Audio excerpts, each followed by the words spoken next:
இன்னைக்கு செப்டம்பர் 12. இன்றைய தினத்தில் நடந்த வரலாறு சார்ந்த நிகழ்வுகளை பற்றி தெரிஞ்சுக்கலாம். 1185ஆம் ஆண்டு பைசாந்திய பேரரசர் முதலாம் அத்திரோனிகாசு கான்ஸ்டன்டினோபிளில் படுகொலை செய்யப்பட்டார்.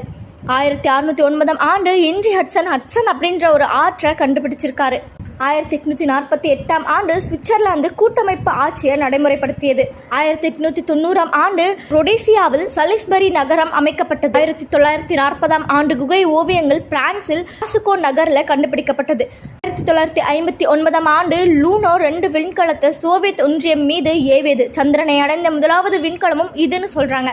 1992 நாசாவின் விண்ணோட்டம் ஆரம்பிக்க அமெரிக்க பெண்ணான மெய் சரோல் ஜமிசன் என்பவருடன் ஏவப்பட்டது. 2015ஆம் ஆண்டுல மத்திய பிரதேசம் பொட்லவாத் நகரில் இடம்பெற்ற வெடி விபத்துல 105 பேர் உயிரிழந்தனர். 1960 இன்றைய தினத்துல இந்திய தமிழ் நகைச்சுவை நடிகரான வடிவேலு